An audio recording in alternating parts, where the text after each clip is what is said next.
Hello, everyone, and welcome to episode 451 of the Juicebox Podcast.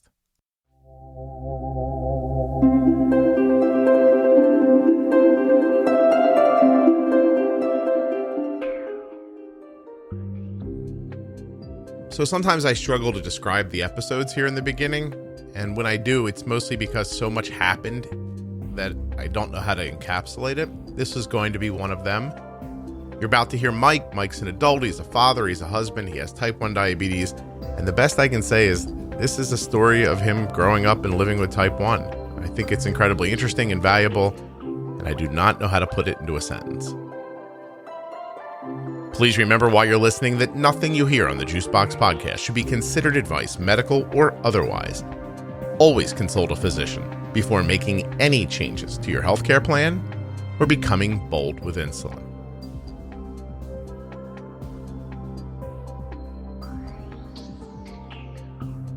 If you've been hearing about those diabetes pro tip episodes, you can find out more about them at diabetesprotip.com, where they begin in your podcast player at episode 210. There's also information about the Defining Diabetes shows, After Dark episodes, and so much more at juiceboxpodcast.com.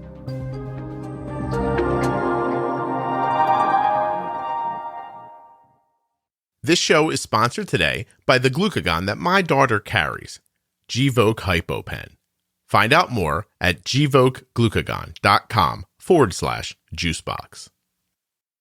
This episode is also sponsored by the Contour Next One blood glucose meter, and you can find out more at contournext.com/juicebox. There's a lot going on at that link. It is well worth your time. My name is Mike Satzer, and I've been a type 1 diabetic for coming up on 25 years. How old are you, Mike? I am 38. 38. So you were 13 when you were diagnosed. Yep. And how old are your Just children? turned 14. Just turned 14. Just 14? Okay, we'll say 14. Yep. You have children. How old are they?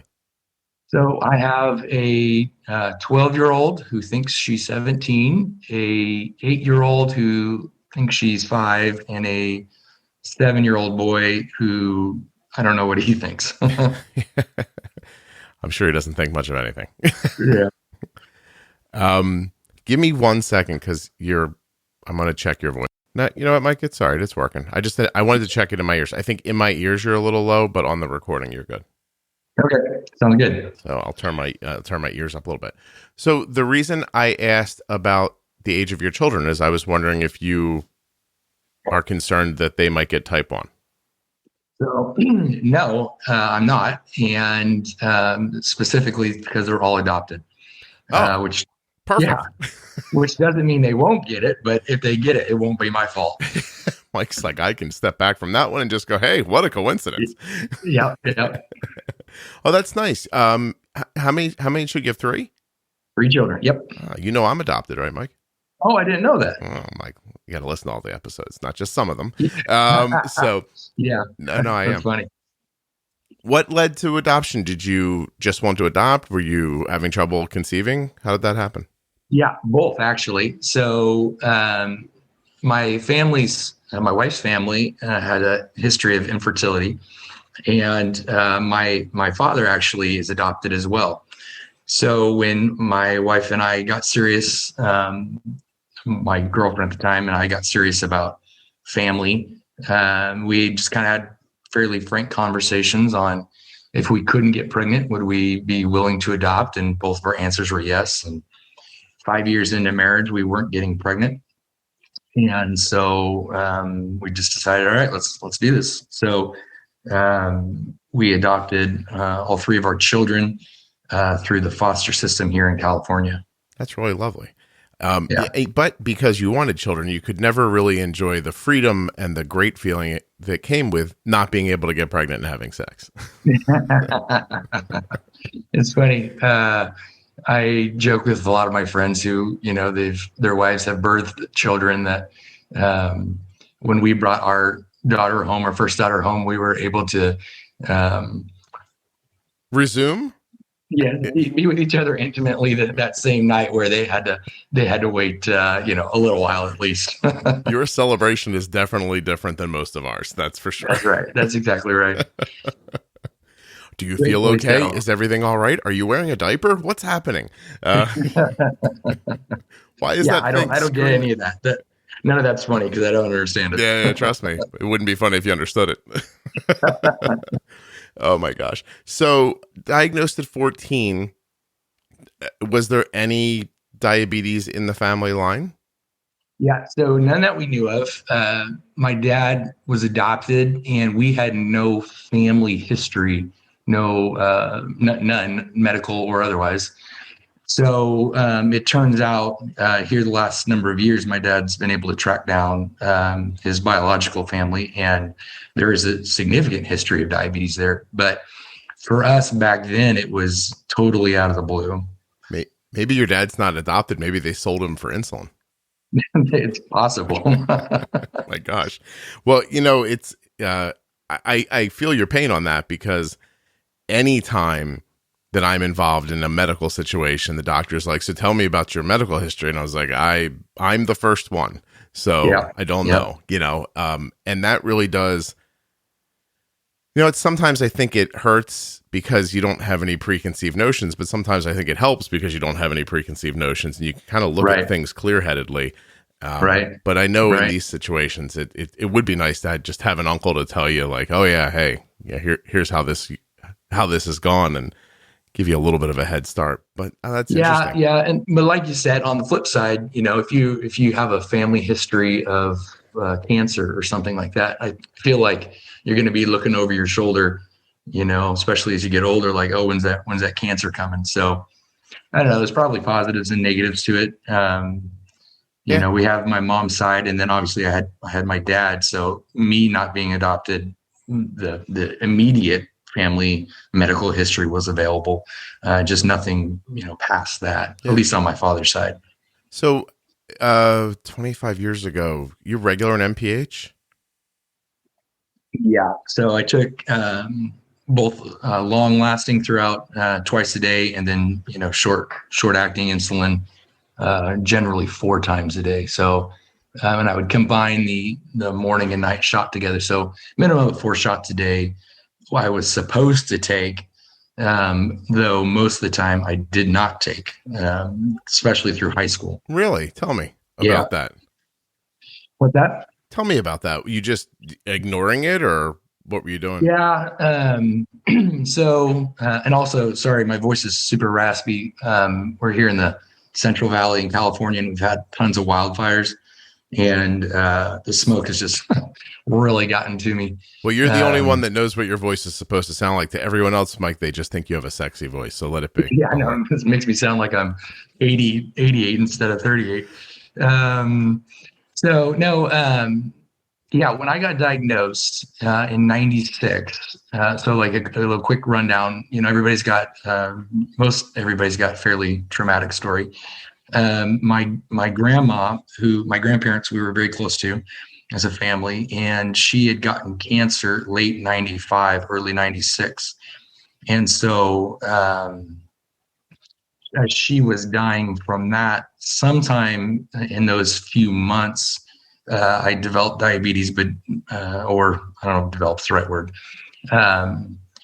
It kicked in, but my family missed all the classic symptoms. Drinking like a racehorse and peeing like a racehorse. And then she died early February, and then 2 months, 2 days later, her husband, my grandfather, passed away, more or less, broken heart. And at the same time, during that stretch, I had been, we'll just say, violently dislocating my shoulder, sports injury. Mm-hmm. And so I'd been in and out of the hospital. I think in a matter of 3 months, I dislocated it like 3 or 4 times. And so anyway, I was having all these symptoms, but at the same time, a lot of crazy life was happening around me. So my parents mostly thought that it was just how I was reacting, grandpa and grandma dying and all this medical trauma to my body. And, all my grades went from A's and B's all the way down to C's. Teachers were calling, wondering what's going on. And the explanation was, life's just rough right now. So in May, right before I graduated, actually the night before graduation, I went in for a pre-op for my surgery for my shoulder the following day. And when the nurse was drawing the blood out, she gave me a really, really funny look. And, so I didn't know any different. And so my parents took me home, and I'm probably within half an hour, I got a call from the family physician saying, get down here immediately. Went down to his office. He's like, talking to my parents, your son's diabetic, yada, yada, yada. You got to get him into the ICU immediately. And so, I had a sugar of, it was like 741 when they found me. And so, ICU for a day, and then in the pediatric ward for 9 more days.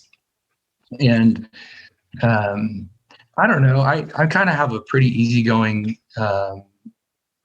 personality anyway. So although that was really, really scary, I didn't realize the gravity of what had happened to me, or what it was going to look like for the rest of my life. And so, for the first few months, doing all those shots and all those testing, it just sucks. And, fast forward, now I'm going into high school. I didn't have a whole lot of friends go with me from junior high to high school. So in a way I was starting new with new crowds, and I didn't want to be that weird guy who was, different than everybody else. Yeah, Mike, you just want to be weird for your own reasons. That's all. Which I am, very much so. I'm dying to understand what the nurse saw drawing the blood. Like, do you think there were Skittles swimming in your blood, or did it look like probably maple syrup or something? They're super thick, just inhumanly thick. Something was definitely wrong. And so anyway, so I mean, that's kind of the setup for just a high school of wanting to conceal it, and just not taking care of myself. And I have a sense to apologize to my parents, because they were on me, are you testing? Are you taking your shots? And I would just lie and be like, yeah, I'm testing. And, I can remember, before many dinners, my mom was like, all right, go in and test before dinner. I go in my room, sit down for like 2-3 minutes, then just come back out. And, how's your sugar? Oh, it's fine. So let me ask you a question. Mike, let me jump in. Yeah, it was pretty bad. Yeah. Let me jump in here. So I understand if it struck you that you wanted to conceal it at school. What I don't get is then, like, I mean, you went into the room, you did the whole thing, like you were in there, like, why not test your blood sugar? Do you remember your thoughts around that? No, all I could say is my personality, I'm ridiculously stubborn. And I think I just at some point made up my mind that, as a 14-year-old, without the wisdom of age, going, I'm just not going to deal with this. Like, I'm fine. Of course I'd feel horrible, but I think, if your sugars are running high for a long time, your body just starts getting used to, you don't feel being uncomfortable. And, you feel normal at 250 when you shouldn't. Yeah. So, I'd still take shots to bring it down from like crazy highs and stuff like that. But it was just very undisciplined. I have a couple. And I didn't change my eating habits really either. Okay. Well, I have a couple of questions, I guess. So, let me kind of like rummage around in my brain for a second. I wonder if you could tell me, did you have any long-term feelings for what the impact was on your health? And if you did you care, or like, did you have any thoughts around that at all? No, because I didn't know any other diabetics. Part of it's like a rebellion, right? If somebody tells you, hey, this is what's going to happen, you're like, well, it's not going to happen. It's probably that teenage boy bravado or machismo or whatever you want to call it. So it was like a denial of what, the future could possibly hold, and not really believing it would happen to me. I was pretty athletic, pretty capable. So, I didn't see it coming. I didn't have foresight at all. You're making me wonder. I'm actually making a note here. I'm going to try to find a psychologist to talk to. I'm like so interested in that concept of it can't happen to me around, smoking or this or anything. Like who buys a pack of cigarettes, smokes every one, and consciously believes, I've heard that this might not be good for you, but I mean, that's got to be for other people. It's a really, I'd love to hear an answer. The question I kind of wonder is how do you teach children perspective or teens perspective? Yeah. It's like some things you have to live out and learn, and no matter of people telling you matters, apparently. I don't know. I mean, do you think this is why people like a couple hundred years ago just used to punch their kids? They were just probably. Like, do it. I think people still want to do it. They just know that they're going to get thrown in prison for it. we've legislated the kid punching out of parenting. You think? Yeah. No, I mean the frustration. I mean, being serious, the frustration of saying something to somebody and having them just be like, "Oh yeah," and yesing you to death and walking away is one thing. But, around medical stuff, it really is something very different. And it's funny that diabetes fits the bill for life-threatening. But I don't know, because you do it at home, it doesn't happen in a hospital. Like, for whatever reason, you can get away with it feeling like, oh, it's not going to be that big of a deal. Or maybe it's just because the impact, maybe you just explained it really. Maybe it's because the real serious impact won't happen for years. And because your body does sort of adjust to feeling higher. I'm helping that's right. I'm helping a kid right now. It's funny. She's probably the age you were when you were diagnosed. And, she was very accustomed to the mid 200s. And, for the first couple of days, I'd get a note that was like, she feels really low. And she was like 120. And I was like, I mean, I don't know what to tell you. Like, it's going to be like that. And then it only took a few days for her. And now suddenly, if her blood sugar gets over 180, she's complaining that she doesn't feel well. Yep. Yeah, it's pretty amazing how well your body adapts and how quickly it learns. It's crazy. But, I mean, I think part of it is for your young kids, or also like teenage and junior high age, how important it is for them to get into community with other diabetics.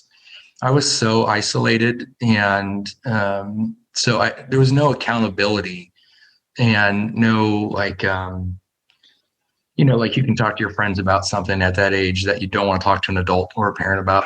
Yeah, of course. So, I would just, for anybody in that age range that is diagnosed is really to get connected into community and knowing that it's okay, knowing that, you're not a pariah. I think it's really important for youth. I mean, probably important for everybody. I guess as well, just to have like a sounding board too, right? Like someone who has similar experiences. Where did you find that, or did you? I didn't really. I think so. Really, what changed, unfortunately, changed my outlook on diabetes was just starting to realize a lot of the effects of it. I think so. I've had significant diabetic retinopathy in both my eyes, and have had surgery. I think 4 surgeries, maybe 5. And on your eyes. On my eyes, yeah. My left eye is good, and I can see 20/20 with glasses. And my right eye, unfortunately, in the first surgery, and while removing scar tissue, the doctor accidentally ripped the retina, and it was basically game over in my right eye after that. So I'm blind in my right eye, and then just other neuropathy issues, really like, oh crap, I really need to start taking care of this. And then probably the most credit goes to just getting married. And my wife, was like, no, I want you to be around to pay my bills. No, yeah, 100%. Yeah. So I want my wife to be around too, to pay my bills. Yeah. And then also a real big shout out goes to just technology. So the first 5 years through high school and into college, it was on injections, and didn't want to deal with it. And part of it was like the inconvenience of it, which sounds ridiculous now. But when I was, I think 5 years into it, I got my first insulin pump, and that totally changed my world. And, every iteration of new insulin pump and CGM, everything has just gotten better and better and better. So today, 20, almost 25 years into it, my diabetes control and A1Cs are better than they ever have been. Yeah. Mostly due to technology and the fact that I want to see my kids grow up and get married and hold a grandbaby. So when at the beginning of the Reaper coming to collect, you just were like, oh geez, I guess I'm not going to be the one that gets away with this. Yeah. Well, and again, like I never had a community of diabetics, so it wasn't like acknowledging that other people will or won't. It was like single soldier. I'm just going about this alone. And so, when those things started to hit, it was like, well, that was stupid. I guess I should have taken care of those 5-6 years previous. Let me ask about the doctor's visits in that time. Like, I'm always a little stunned because a lot of people tell that story of like, oh, my parents were like, did you test? Did you give yourself your insulin? And you're like, yes. And then they go, okay. But there is a report card at the doctor's office that tells you that probably didn't happen. But how does that fail? Like, in your perspective, how does that checkpoint fail people? Well, the first doctor I got when I got diagnosed was in our local area. Apparently, one of the best endocrinologists there was. One of the hard part was, I think this is going to sound weird no matter how I say it, but so he was Chinese, and he would go to China to visit often, which is all great and good. But when he would come back, like his accent, his English was so hard to understand. I'd have to ask my parents, but I honestly think I had no idea what he was saying, and trying to catch up and be like, and so obviously we would get numbers, and, we'd get our A1C back, and, average of, like whatever, 250 blood sugar or whatever it was. And then it was like, all right, we got to try better. We got to do better. So I don't know. I think there was a disconnect. Oh, obviously there's a disconnect in there somewhere. What did you say? What did you say the average blood sugar was? Like 250? Yeah, probably about 250. That's an A1C of 10.3. By the way, I want to insane. Let me shout out real quick. One of the listeners who is a coder who made a A1C and blood glucose calculator for the podcast. It's at juiceboxpodcast.com /conversion, or you can get it on the main page with the menu. But I just went to it, typed in 250 mgdl, and it told me your A1C is 10.3. And by the way, if you were in Europe, you'd be a 13.9. And so anyway, it's insane. Yeah, handy to have. But I want to go backwards a little bit as I plug my A1C calculator into your conversation. You're making me think of a childhood vacation where we went to the Great Smoky Mountains and spent like a week. And when we came home, my dad spoke like Tex Ritter for like a month. Yeah. And I don't believe he was doing it on purpose. I don't think he was like doing that Madonna thing. You know what I mean? Yeah. Like I think he just picked up an accent. And that's it. It's an interesting idea that you could go home to visit somebody and come back and just be more difficult to understand. But still, the number doesn't lie. So does that mean that the number doesn't mean something to your parents, but that's insane because your dad would know about this, right? Or no? Yeah, I mean, part of it is kind of a foggy memory going way back then. I mean, I'm not that old, but that was a few years ago. My dad was a firefighter for I don't know, 2.5 decades. And so I think there was like this idea of we kind of know what to do, but not specifically for this sort of thing. Mm-hmm. Like in general, I can take care of medical stuff. And I don't know. I mean, I think part of it was I was still involved in sports, although those were kind of crumbling as my health crumbled. Puberty, just life in general. And again, I probably would go back just to the fact that we were alone.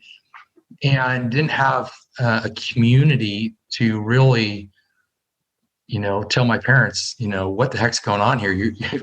Your son is not doing well, and just general ignorance, I kind of find it a little hard to believe, but apparently at my high school, which I don't know, I think we were close to 4,000 kids, I was the only one who was supposed to go to the nurse for taking my shots or whatever it was. So the nurse at the school didn't really have a good understanding of what it is, which, your last or second to last podcast about talking to people about diabetes was type 1 diabetes is really good because, a lot of people have general knowledge, but not specific knowledge about it. Yeah. And so if they don't have specific knowledge, they don't really know what's dangerous or what's not and what to look for and what not to. No, I mean, I'm not coming down on your family. I'm really trying to dig away at the reasoning. So maybe other people can recognize it in their lives, or even practitioners listening can understand that whatever Mike's doctor said to Mike and his parents didn't lead to Mike having a better A1C or any kind of outcomes or anything like that. Yeah. And you see yourself, it's interesting the way you dug into it. Your dad's probably a more blue collar kind of guy, like we'll just get it done. And you are athletic, so you appear vital. And do you know what I mean? Like, so it's just like, oh, I'm fine. Look at me. It's almost like when a thin person has a heart attack, everyone's like, how did that happen? Yeah, that's exactly right. Yeah, well, thin people can eat poorly too. It's interesting. I literally think of a friend of my parents growing up, and the father was he was a rail and active, and man, he died in his 40s. But he ate terribly, and I think he was actually a victim of the fact that his body didn't put on weight because he just thought like the rules of nutrition didn't apply to him. And so maybe when you're just active and young, you just think the rules of how diabetes works don't apply to you, or it doesn't even make you want to take the time to figure it out. But it's a different world now. There's probably something else. I have a big streak of, anti-authoritarianism. I don't know if that's a word. You can check it out. It is now. It is now. If everybody tells me to do something, I generally want to push back against it. So, if I had doctors who were saying you need to do this, that, and this, you need to be filling out your little logbook for everything you're eating. I'm going, there's no way in heck I'm going to do that. Mostly because you told me to do it. Which is not a great recipe for success in life in general. But watch the tram car, please. No, thank you. I mean, yeah. So another big help for me was, when about the time I got my insulin pump, I had switched insurances and I got a new endocrinologist who I got to think now if she's been with me for 20 some odd years, but her personality was, this is your thing. You deal with it. I'll help you. I'll coach you, but you're not a kid, even though I still was in a lot of ways. Right. You take care of it. And so it was I suppose, all throughout high school and into college, it was like other people wanting to take care of me and push back against that. And then, there was along with, getting married, along with seeing the issues that were coming up, it was like, oh crap, I better take care of this. I gotta, because if I don't, I'm going to die. Nobody else is going to die if I don't take care of this. Yeah. It's going to be me. So anyway, yeah. Well, it's interesting too, that when your wife made the same demand, you didn't feel that way. Well, that's not necessarily true. Oh, go ahead, Mike. Let's ruin your marriage. I mean, honestly, a lot of people fight, a lot of marriages, they fight about sex and money. And our fight has always been about my health. And especially those first few years, it was not good. And many fights over that. But I'm just laughed to myself, Mike, because I conjured, and I apologize already, but I conjured an image in my mind of you and your wife having very lovely sex while she yelled at you about your blood sugar at the same How's this going? What's your blood sugar? Oh, Jesus. I don't think that ever happened. She's probably frustrated if my blood sugar was low during the middle of it. Yeah. But, I mean, she wants me to be around, and I got to be honest with you, Mike. I want you to stick around because it sounds like you're getting laid a lot. So just would be a damn shame if that came to an end for you. Hey, I'll tell you what, I don't disagree. No, again, she just wanted the best for me, and I'm sure part of that is, she wants the best for us. Yeah.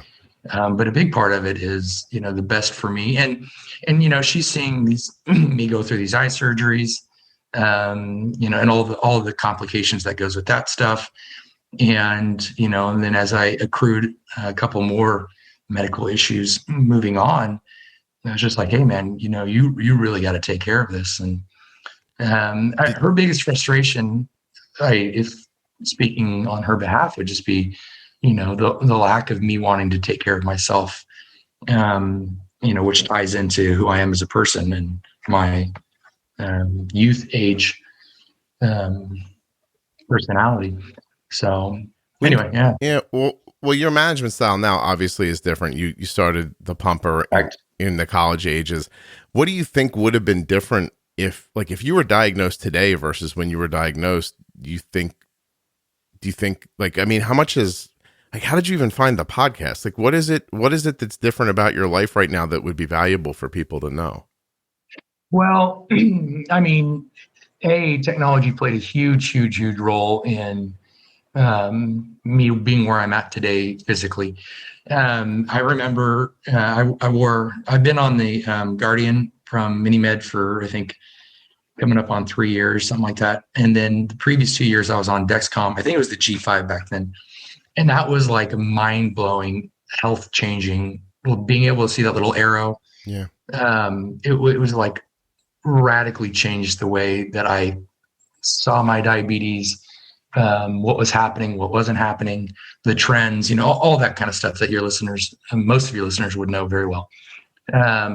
So just the technology made such a huge difference for me in being able to manage well. And then also, I said before, I think just the social aspect of it, knowing people with diabetes and getting involved with people with diabetes. So I think how I found your podcast. So I work as a civil engineer, even though I'm not licensed yet. Don't tell anybody. No one knows. You'll be fine. Yeah. So while I'm working, I listen to podcasts often, which again, listening to podcasts while doing math, it's a gift, really. So if I drive over a bridge in California and I end up 3 feet shy of the other side, I'll know what happened. That's exactly right. Yeah. No, so we don't work on public projects. Yeah. So if you're in a private place and it falls apart, it could be my fault. But excuse me. Can you imagine I'm tumbling to my death from the 3rd floor? My last thought was the engineer was probably listening to a podcast when he did the math on this thing. Yeah, exactly. So I listen to a lot of podcasts, and I found a lot of the podcasts I found kind of earlier on, it just didn't really connect with me for whatever reason, and I also kind of like switched through podcasts. So I'll have like one a day I listen to, one different type. And I have a desire to, in general, help people who are in pain. And, that can kind of tie into some of my, we'll just call it faith-based thoughts. But in the desire to help people who are in pain, generally physically, because I have a better understanding of that than emotional or mental or whatever.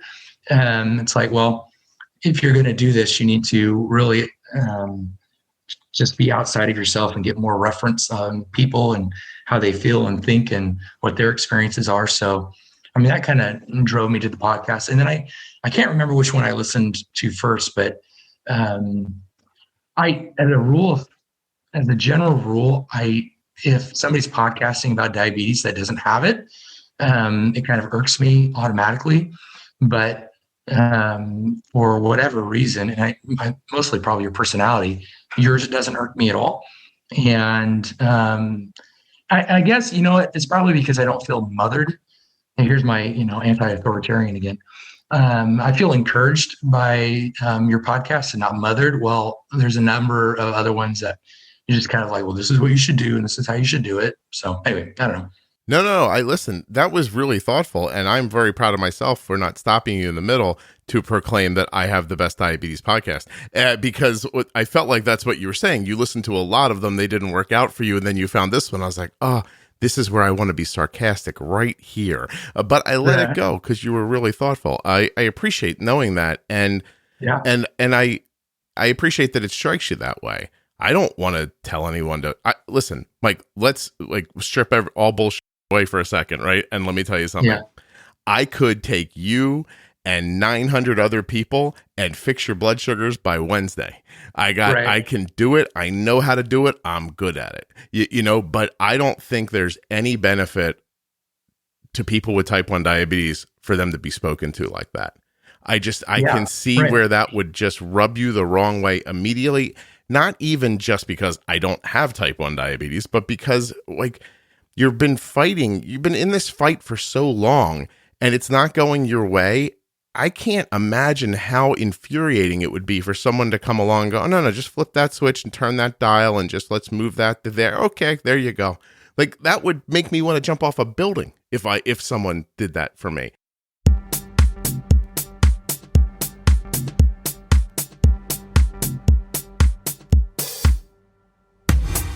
Gvoke HypoPen has no visible needle and is the first pre-mixed auto-injector of glucagon for very low blood sugar in adults and kids with diabetes, ages 2 and above.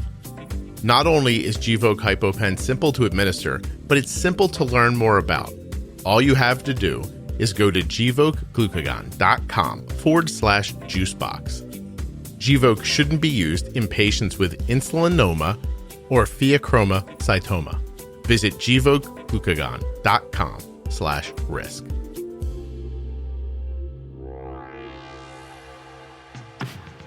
Hey, let's get you a blood glucose meter that works, that's accurate, that's easy. Let's get you the Contour Next One blood glucose meter. Super simple to do. contournext.com/juicebox. Doing it with you right here. When you get to the site, everything you need is right at the top. Resources, meters, and strip savings programs, the products themselves, price is right up there so you can see it. It's not expensive, this meter, and it's actually possible that it could even be cheaper to use in cash than it might be through your insurance. So that's worth looking into, right? Is this an out-of-pocket thing that I'll actually save money by not putting it through my insurance? Maybe, maybe not. I don't know. You can find out. It's right there on the page. You can figure it out for yourself. So go there, learn about the Contour Next One meter. They have other meters too. You can check them out as well. Find out about the test strip savings programs that might be right for you. And you can even find out if you're eligible for a free Contour Next One meter. Everything's right there. contournext.com/juicebox. I don't think you'll spend a more important 5 minutes today. Couple of minutes to find out, am I paying what I should be paying? Am I getting what I should be getting? And what you should be getting is an easy to use, easy to hold, easy to read blood glucose meter that is accurate and has a bright light for nighttime viewing. Those are super simple goals, and they're attainable with a Contour Next One. It's the meter my daughter's been using for a long time now. It is absolutely the best and favorite blood glucose meter we've ever had here. contournext.com/juicebox. There's links in your show notes. There's links at juiceboxpodcast.com. Spend 5 minutes, upgrade your game.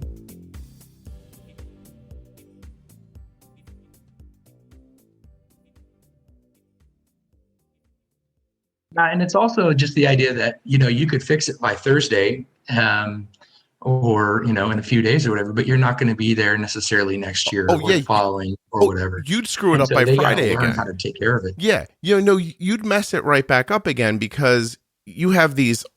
So the way I think about it is I don't know, you can call them like ghosts or, just things that aren't true that you think are true about diabetes. And yeah, in a nutshell, Mike, so many people's basal insulin is wrong. And when your basal insulin's not right, nothing else works well. Right. And so everything that you see happening isn't real. It wouldn't be happening like that if your basal was correct. And so, and what's the one thing that people with diabetes ignore more than anything else? It's their basal insulin. Yeah. They just don't pay. It's like it doesn't matter for some reason. It's fascinating. And so I'll, again, going back to this girl who, this 14-year-old girl who I'm talking with right now, basal insulin's at 0.4, really needs to be 0.8. Mm-hmm. Can you imagine? She's got 50% too little basal insulin. Yep. And so you say, hey, push your basal up. And then every time, it's not just her, it's everyone I've ever spoken to. I can't do that. I get low all the time. You want me to give myself more insulin, but I get low. I'm like, no, you're getting low because you don't have enough basal insulin. You're coming in with extra meal bolus trying to make up for it. The food digests out of your system. The insulin's left behind. It crashes you low. You panic because you don't know what's happening. You eat a bunch of food. You don't cover it. You shoot back up again. You get caught in this loop. It happens constantly. And then I come along and say, hey, you know what your problem is here? You don't have enough insulin.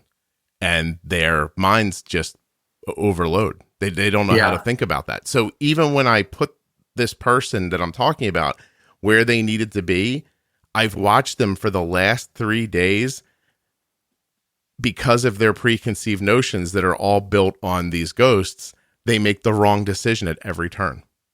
And then I have to explain over and over again. No, you can't do that. That's not why you got low. This is why you got low. Are you sure? Are you sure? Because what I think is, and I'm like, yeah, I know what you think, but what you think is completely wrong. And so if I were to set it and leave that person alone, they'd screw it back up in 3 seconds.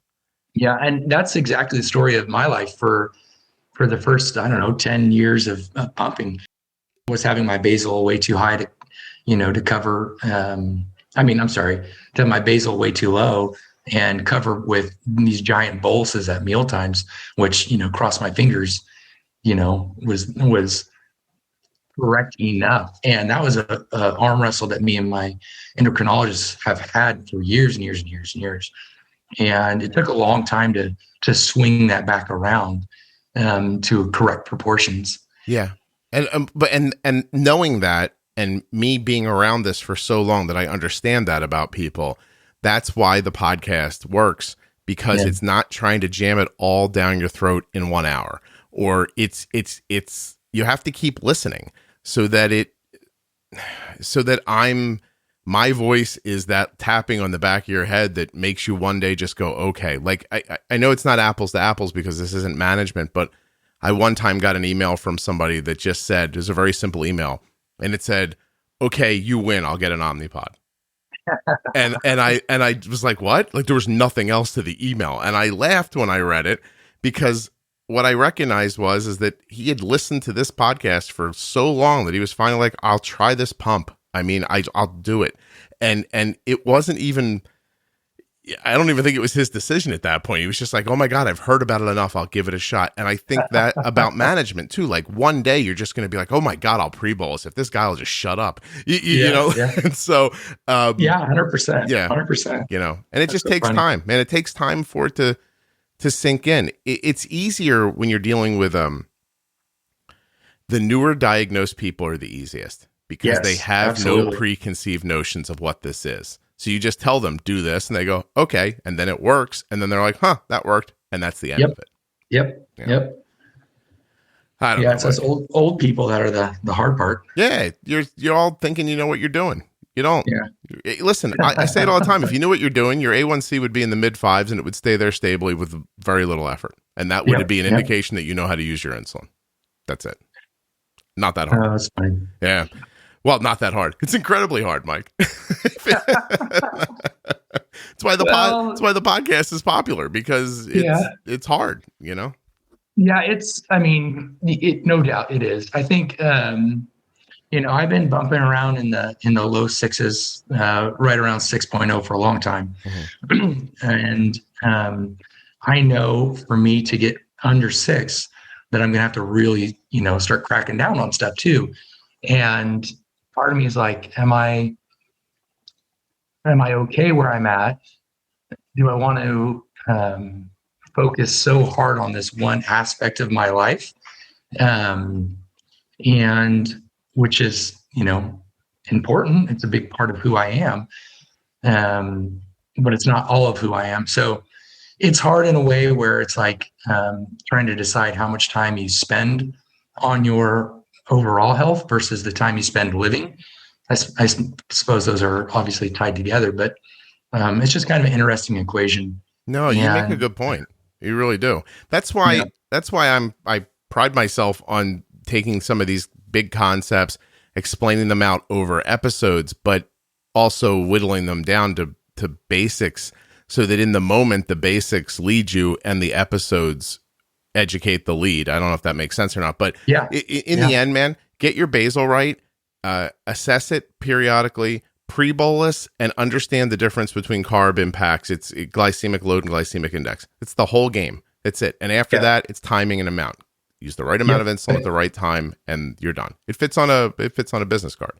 How to get to it doesn't. And I've been on the Guardian closed loop system, so that's been a super big helpful thing for me. Okay. Because I kind of joke like it covers a multitude of incorrect carb counting sins on my side. I shouldn't say multiple, but it allows me to be a little less specific, exactly right about the numbers. So and how so? You can be more aggressive with the carb count, and then the Guardian can take away the basal if you've overestimated. Is that it? Yeah, or flip it. I could be less. I could give less of a bolus, and it will make. And again, not like here's a big bowl of ice cream, and I'm going to take 5 units of insulin. Not that crazy, but if you're off, I don't know, 5, 10 carbs. It'll cover for that. And at the very least, keep a 250 from happening or something like that. Yeah. I mean, I'm in range way more than I'm out of range. Yeah. And also I think a lot of diabetics will kind of figure out that they, if they have a regulated schedule in their life, that it's a lot easier to take care of because you know what to do, when to do it. And if you generally, I don't know, maybe this is just for our family, but we have the similar meals over a week or over a month. So you get a good idea of, okay, this meal is going to require more or less. Or you can, I don't know, you kind of get into it's easier to estimate what you're doing because you've done it a number of times. Oh, I agree with you. I mean, it definitely having a schedule takes away some of the variability, and it takes away your need to have to like guess on the fly. But I also think that eventually, I mean, maybe I'm wrong, but for me, I've gotten good at guessing on the fly too. But I also, if you heard the conversation a second ago, if you really heard, like when I thought about like a loop, I was like, "Oh yeah, be more aggressive." And you're like, "You could even be less aggressive." And I was like, And that, Mike, right there is the difference between Arden's 5'5" and your 6'0". Like probably really the truth, It is. Yeah, it is 100%. It's mindset. It's just about like, I'm gonna, I used to talk about this more years ago, but in my opinion, be bold means that I'd rather get low once a month because I was too aggressive than be high every day because I wasn't. Right. And, and so, and also that doesn't mean just like start using more insulin. Again, it's basal, pre-bolus, glycemic load, glycemic index, understand foods, the difference between 10 carbs, of watermelon and 10 carbs of a baked potato. Different impact, right? Right. And so you can't just count 10 carbs and put the insulin and then later go like, I don't understand what happened. Because what happened is that some foods don't punch at the same weight as others, and you have to, you have to know that, Yeah. And then I also have, so, hey, here's more issues I'm dealing with. So I got like 8 years ago or something like that, I got diagnosed with ulcerative colitis. And so what I can eat for that has been a big effect on the diabetes side. And then a few years ago, I got diagnosed with gastroparesis, which is just don't know if you're familiar with it. Yeah, I know what it is. So it's just that's been a real trick to start learning because things are digesting a lot longer than twice as long, really, than would have normally. So all that kind of has been, well, listen, factoring you're in to try how to balance it. Yeah, dude, your 6 is impressive given all the roadblocks, honestly. The gastroparesis is a big sticking point in obviously talking about being aggressive, because you could, in short order for people, you could eat something and it might digest the way you expect, or you could eat something and digestion doesn't happen for a really long time. And if you put your insulin in and the digestion doesn't happen, you get low. Is that basically the problem? Yeah. Yeah. Correct. Yeah. Well, that's which in part is why the the closed loop system has helped. Again, kind of covers the unexpected digestion timeline. Yeah. But even with that, like depending on what food you eat, naturally, things with lots of oils or grease are going to take longer to digest. So there's still a good amount of, planning. Okay, what am I eating? How long is this going to take? What do I take now? Do I take something later? All those sorts of things factor in. Just like they would with anybody. Yeah. Really. Well, 2 things. First of all, I genuinely believe that algorithm-based pumping is going to save countless people with type 1 diabetes. Like once you have the settings right, you could, I can use yesterday, Arden ate, and this goes into my second thought, which is diet. So Arden ate something in the middle of the day yesterday that was just really difficult to deal with. And it pushed her blood sugar up to like that 180, 190 range. And it didn't matter how much insulin I gave her. It must have been 6 hours at 180. And we were aggressive through those 6 hours, which is probably how I stopped it from being 300, to be perfectly honest. Yep, right. Yep. And you would expect after that overnight she's going to be low, except that because of the algorithm that's managing Arden at this point, I can see how it managed her basal overnight. And it's fascinating. Genuinely fascinating how she needed insulin in places, didn't need it in other places. And her blood sugar last night. So, coming down out of this one, I got her here at 176 at 11:45 PM. Right. But by 2 a.m, she's 116. And by 3 a.m, she's 81, and she was 81 to 95 all the way up till noon. And that's while everyone was sleeping and coming out of a stubborn high because of a diet choice that used a lot of insulin. Yep. So that's just, that everyone who can afford it, just try it. That's the big thing, right? Yeah. You got to be able to afford it. we gotta figure out how to make, insulin accessible to everybody. It's ridiculous. And then, these great tools, I don't know, whatever. We can get into politics and talk forever about what's wrong, but there's obvious stuff that's wrong. Well, and then the other problem, I struggle to call it a problem because I think at the base of what this podcast is about, it's the idea that if you know how to use insulin, you can manage your diabetes well. And an extension of that is you could probably eat anything you wanted if you knew how to use the insulin for it. I think sometimes people hear that and think, oh, that's, great. Like I'll just eat cake forever. But I don't mean that. I've never meant like just eat terribly all the time. But at the same point, Mike, some people are going to eat in a less healthy way than others. And that shouldn't preclude those people from not having high blood sugars. Right. Like, so there's obviously you could make different diet choices that will make your insulin use less. And that will change everything for the better. But at the same time, I'm not into telling people what to do. And I don't like the idea that, just because this person eats more processed food than probably they should, they don't get to live healthy, with their insulin. Like that doesn't make sense to me. So the basis of the podcast has always been, you can eat what you want if you know how to use insulin. And at the same time, I'm going to tell you, I know how to use insulin. And Yep. A macaroni and cheese out of a box crushed Arden yesterday. and most people would not have had the nerve to throw in as much insulin as I did once it got out of hand. So, a lot of pasta. Yeah, it's just it's not real.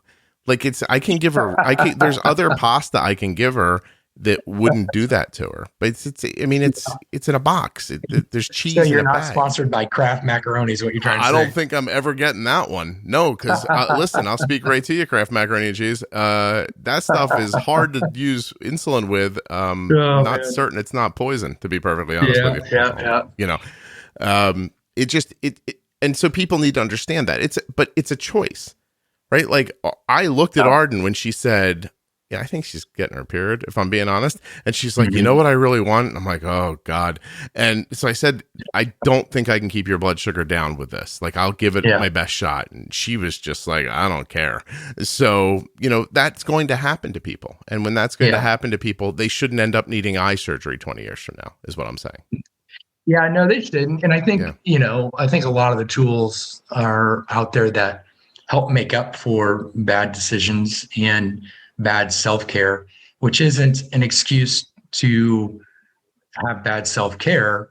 It just mitigates some of the what would have been, really bad eventualities of it. Yeah. So the goal is still for individuals to take individual responsibility and to do the best they can, learn their body, and just use the tools appropriately. Right. And So. Listen, not being able to be perfect shouldn't be cause for health decline. If you can help it. And I think with insulin, it can be helped. That isn't to say that I don't think you probably shouldn't eat, processed food 24 hours a day. I don't think you should. And I try not to, and I try to have my family not do that. And it's a big difference. It really is. And it's tough because a lot of us are brought up in households that don't have a lot of money. And so boxed or bagged food is usually more affordable. It's usually easier to prepare for people who are working long days. Like there's good reasons people end up in this scenario. And then they put whatever they put in it, it makes it taste like heaven.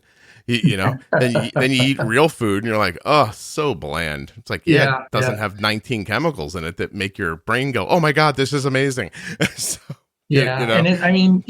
those are just choices that families have to make. And I would say in general, eating like a healthy diabetic should be the goal of anybody. Yeah. Not just the person with diabetes. Because there's so much crap out there in your food anyway.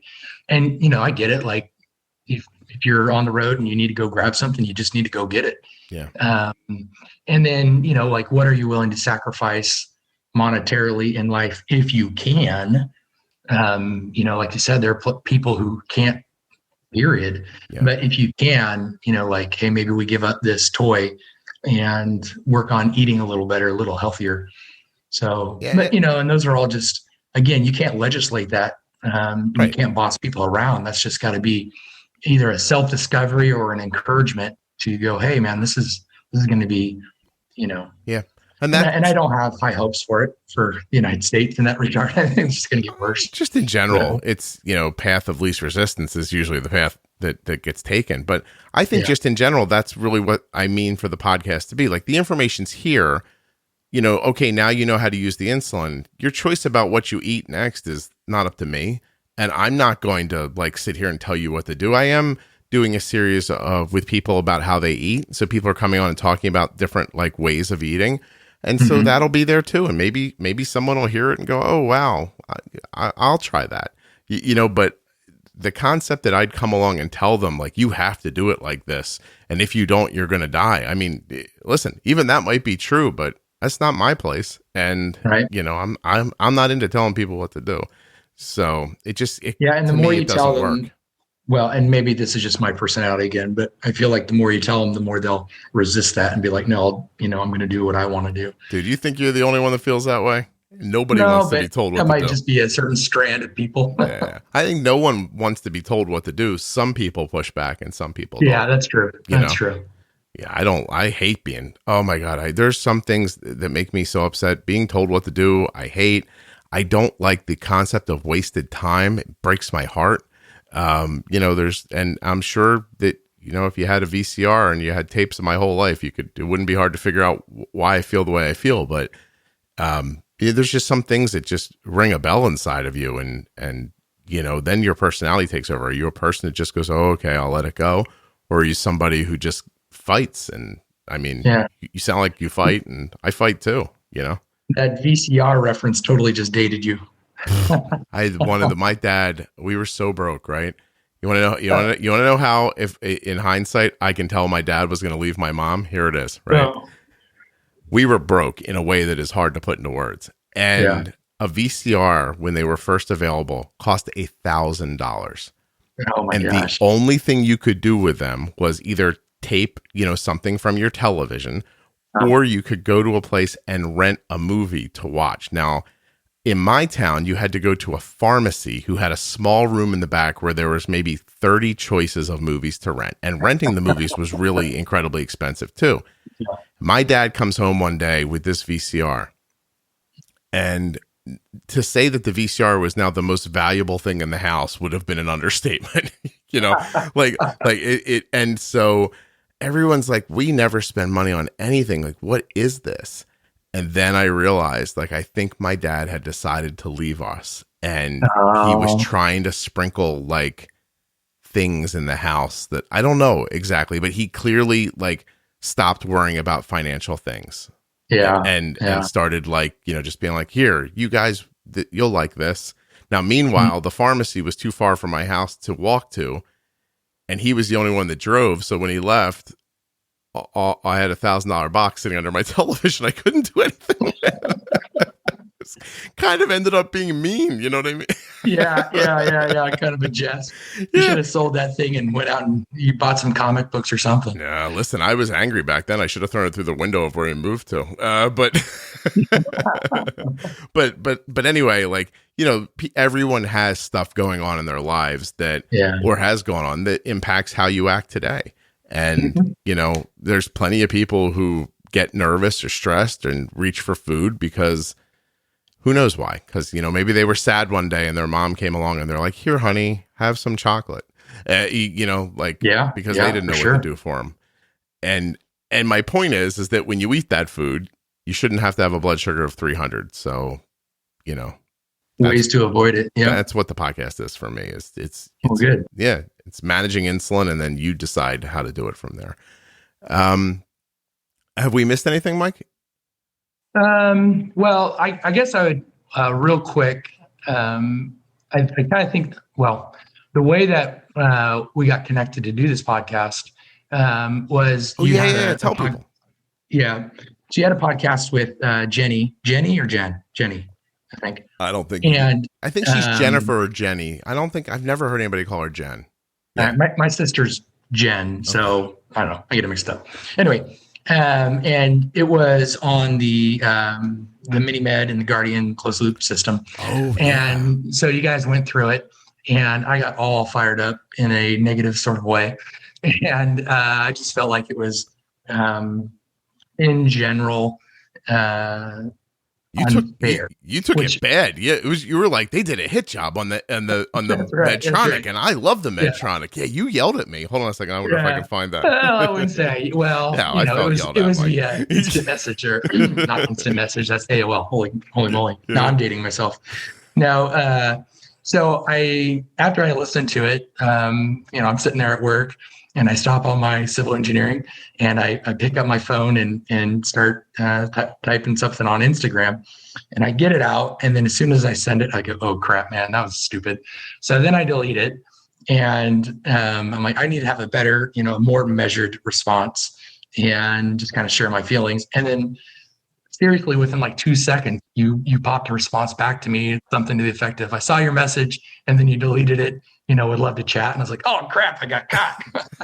So anyway, and then, so kind of my response to that was, or the reason why it was a big deal, and then I retracted it, was kind of this idea around, I was identity, and that I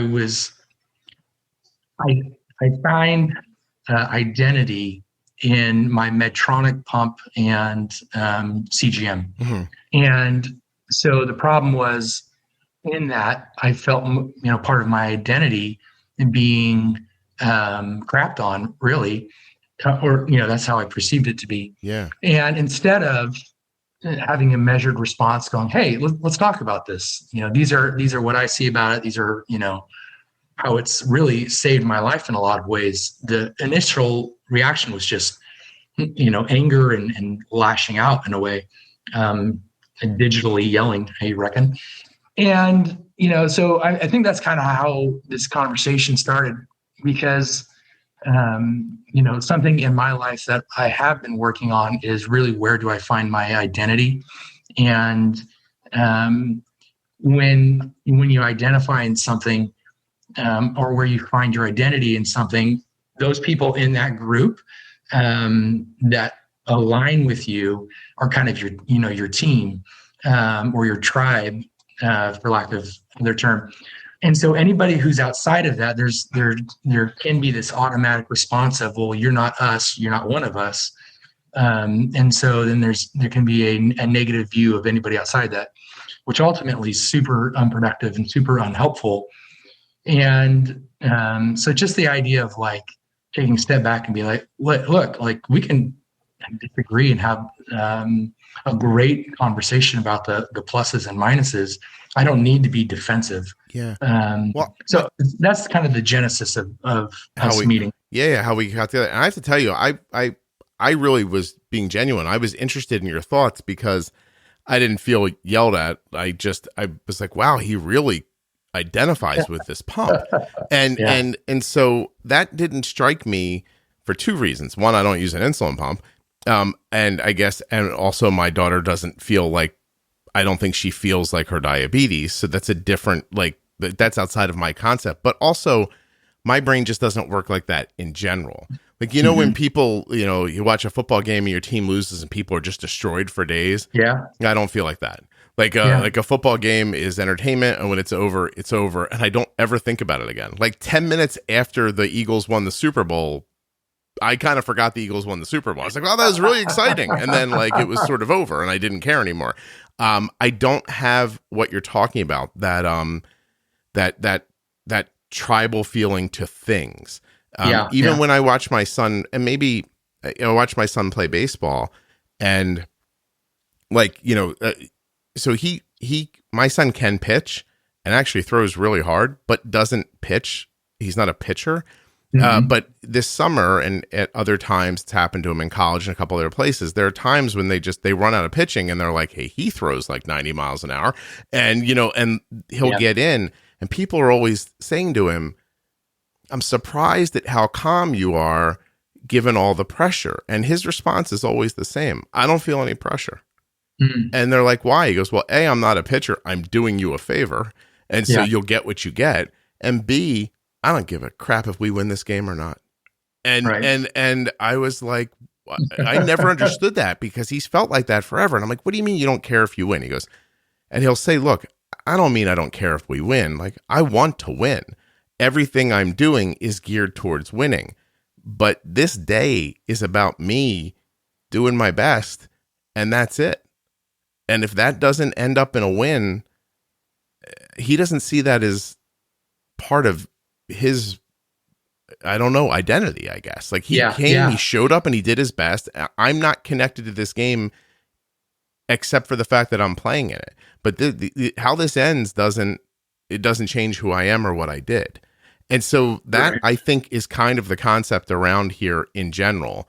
I know that's how I feel, and why I wasn't insulted or sad at your note, and why I was just interested in hearing more. Because here's, from my perspective, Jenny's as smart as they come about diabetes, and she's used that pump. And so I'm like, all right, well, let me get Jenny's opinion of the pump.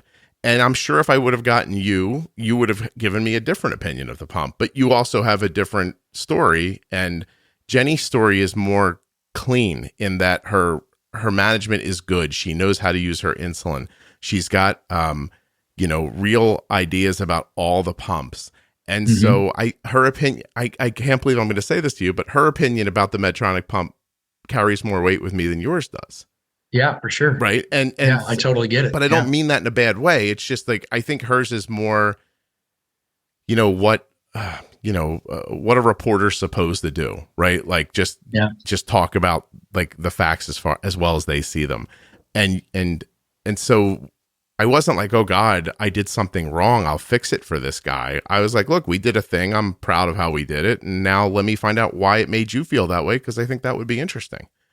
And then I talked to you for an hour and never brought it up. Well, no, it's good. And, my point in the retraction was just that the feelings that I was having were wrong. And that, having that exclusiveness in whatever group that you have isn't a way to bridge anything. I don't know. Maybe there's a try to frame this. I think we all get broken down into groups that we either choose to join or have to join. Like, type 1 diabetics, we're all in this group, not because we've chosen it, but because we're here.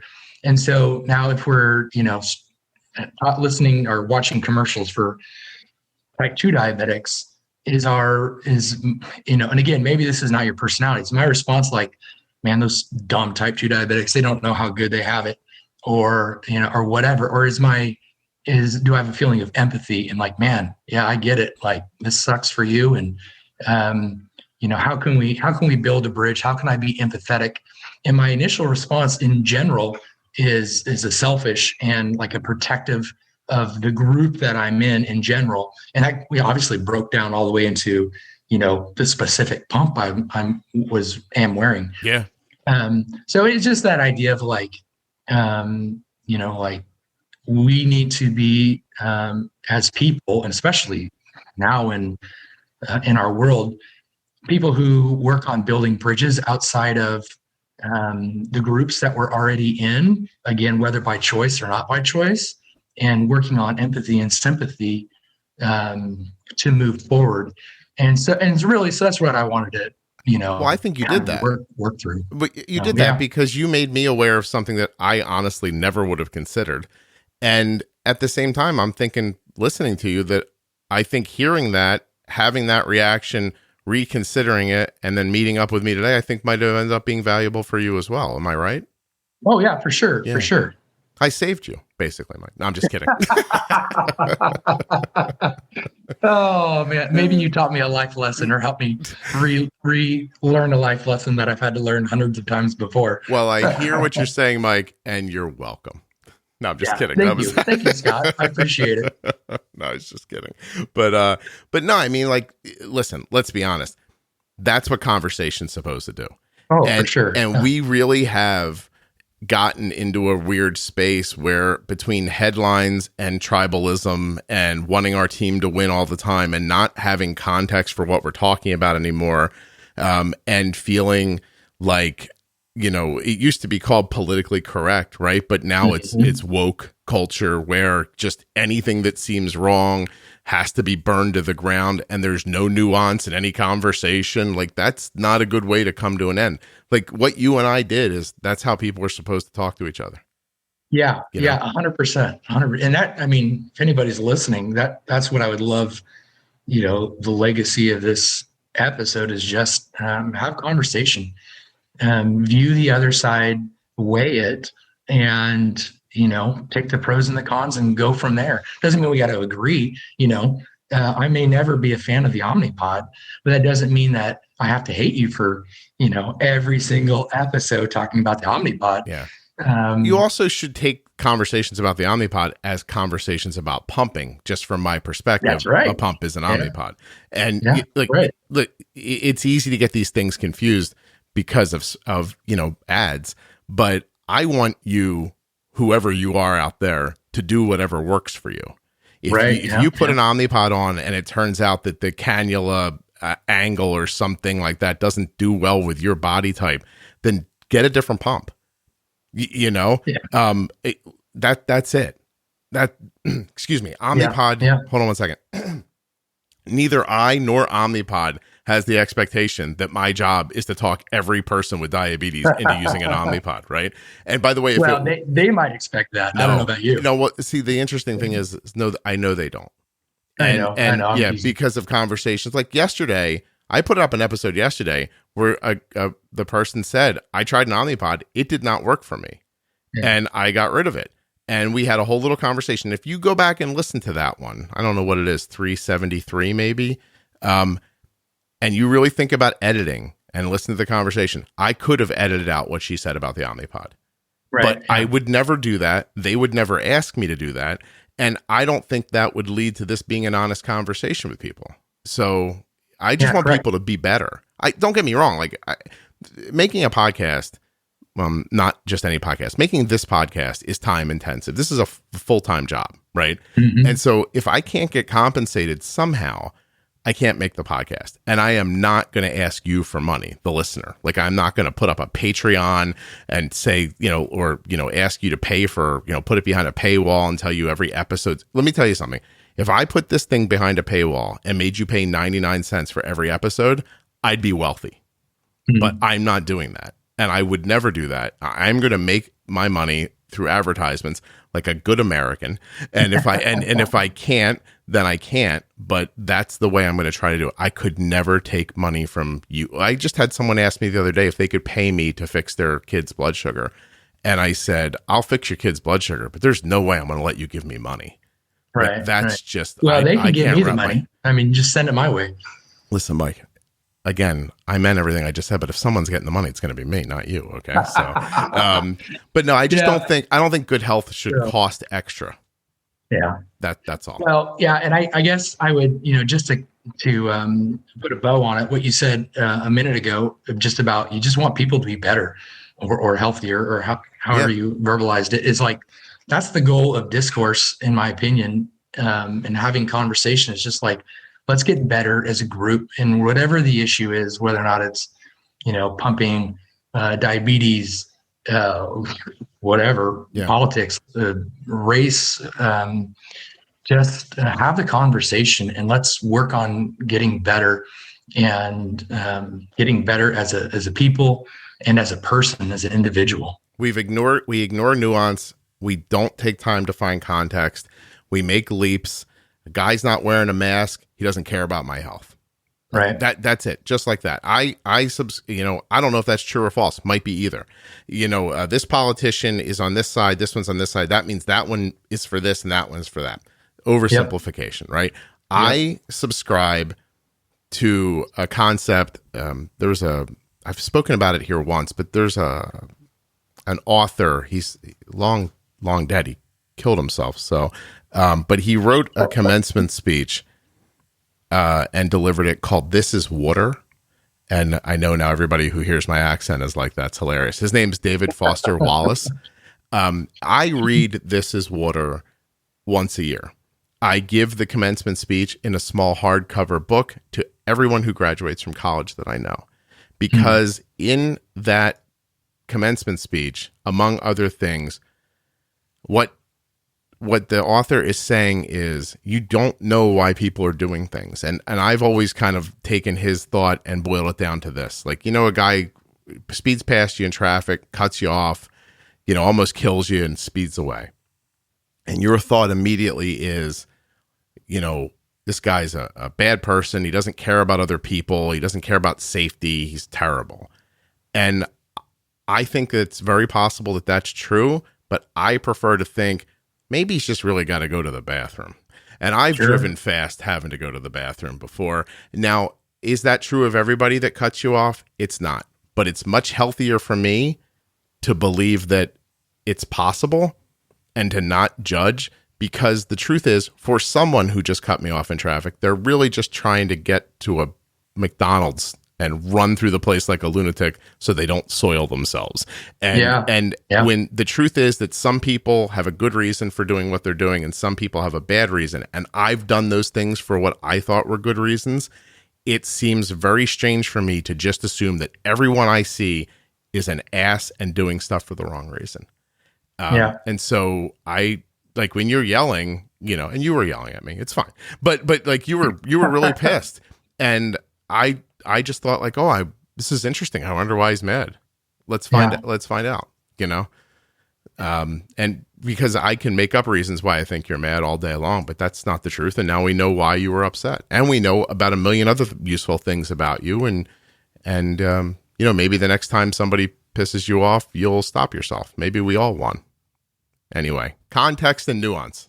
It's worth working on. It's worth working on, which is part of it. I mean, that's a general goal in my life in all interactions. And so I suppose I would just encourage anybody who's listening who doesn't have the personality of Scott to make that a kind of a personal goal too, to work on. It's good and healthy for my heart and my family. Yeah. Oh, Mike, listen too. That's my goal. I often fail at it. Yeah. Oh, yeah. Totally, for sure. So I often have the exact reaction that other people have too, and I just try my hardest to backpedal from there as quickly as I can. My Arden yells at me all the time. She's like, "It's fascinating." She's like, "You always get upset, and then 20 minutes later, you know the right thing." And I'm like, "Yeah, I grew up poorly. Cut me a break. I'm trying." I had the parental guidance of a mole rat. You're lucky I got this far. Shut up. Yeah. I mean, it's not funny, but it's funny. It's what happens. Yeah. My dad left my mom. He didn't really try too hard. My mom was busy working, trying to keep us alive. Happens to a lot of people. It does. Yeah. The Bradys weren't sitting around making sure I did my homework. So, so I don't do the right thing every time exactly when I try to. And nobody does, even if they had perfect parents. Oh, nobody's got perfect parents. But my kids have perfect parents, Mike. I don't know what you're talking about.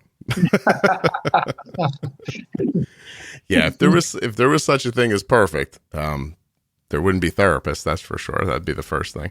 But that is for sure. Yeah, but no, seriously, man. I just think I think a lot of things you said here today were really valuable, and I'm sorry I took you over the time, but I thank you so much for doing this. I'm glad you yelled at me on Instagram. Right. You got me out of work for a few hours. Also, I got to say to other people, this is not an open invitation to yell at me through messaging, okay?